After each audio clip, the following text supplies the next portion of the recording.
Morning everyone, welcome to the Tuesday Toolbox Talk.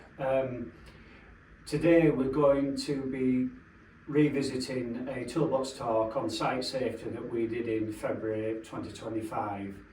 The reason we're revisiting this one is recently I got called to a meeting by a builder we do work for to discuss the fact that a young lad on one of the building sites had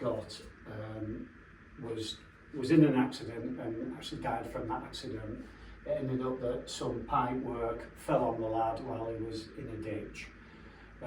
So they've asked that we can go back and speak to all our operatives and make sure that we all are up to date and understand what's expected of us on site when we arrive and up until he's leaving.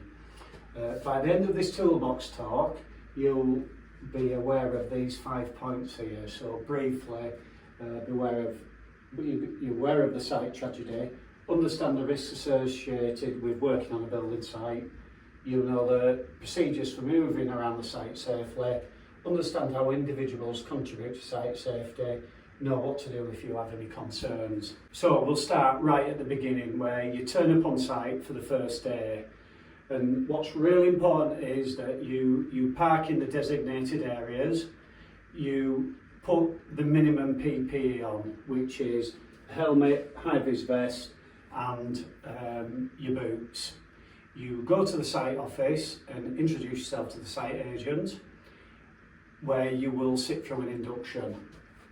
Now, at the induction, the very first one, you will be told things like, right, your toilets are here, the site's over there, use the walkways that are designated, you'll be told where the nearest hospital is, and you'll also be told if there's any other issues on site that you need to be aware of.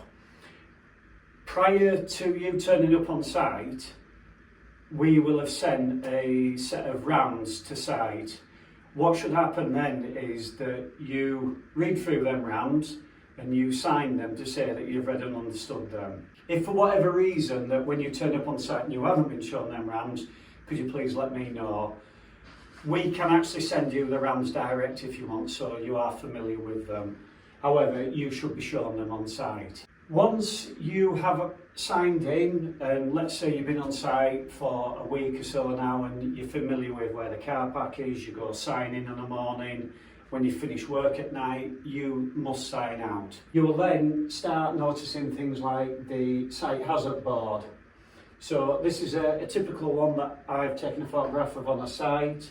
So it warns us of things that are going on the building site that we need to be aware of. So on this site here, there's excavations, there's somebody working at heights, overhead cables, heavy plant machinery in operation, roadworks, and temporary stair barriers in place. You need to make yourself familiar with these. Now, some of them might not be relevant to where you're working on site, but you really do need to be aware of them. So these are generally in the compound. When you leave the compound to go to your workplace, we have walkways, designated walkways, which allow you to walk down the site safely. The roads are for the heavy plant and machinery. You guys use the walkways, okay? Where it comes to crossing a road, we use a system called the thumbs up. So, if you're crossing the road and there's some machinery coming past, or you need to walk anywhere near where there is machinery, you need to get their attention. And the way that you know that they have seen you is you give the thumbs up, and the plant operator will also give the thumbs up, which then lets you know that he has seen you and he's acknowledging that you want to walk in the vicinity of where he's working. This is very important. That's a really good picture. Do not get knocked down. Ensure plant operators know where you are. So just use the thumbs up method. When you actually get to your place of work, PPE still comes into play, so you should be wearing your high-vis vest. You don't take your boots off. However, on some sites, they may allow you to take your helmet off while you're working in the property. I have no problem with that. It's specific to each site. that you're working on. The site agent at the induction will let you know where you stand on that. But please do not then start walking around the site without the helmets.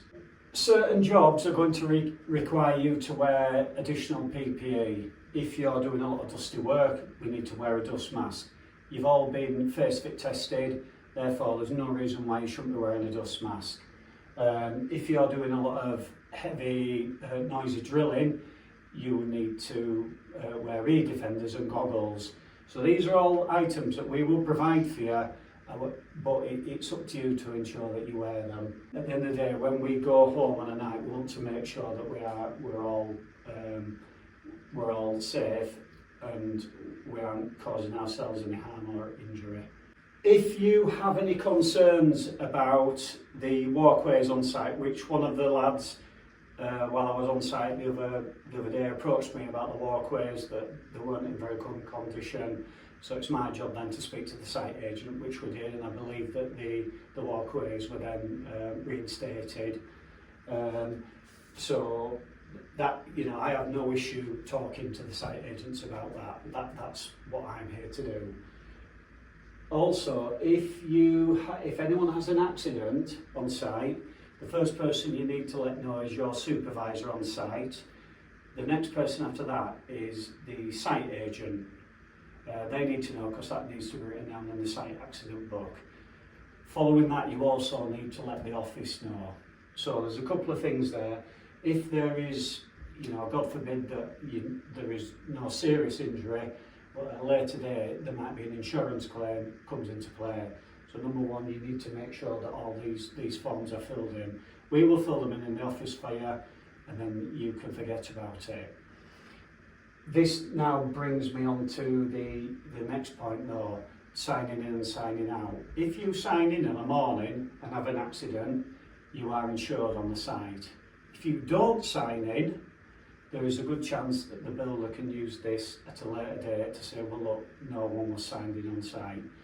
But also, we need to make sure that we sign out when we leave site, because number one, if you've had an accident during the day, the site agent can tell then if you've signed out and you have left site. This is really important, and it's something that we should be, there's no excuses, we should be doing that. This is just to reiterate now that at the end of the day, we sign out when we're leaving site, and go back to your car, you can remove your PPE, get in your car and go home safely. Thank you.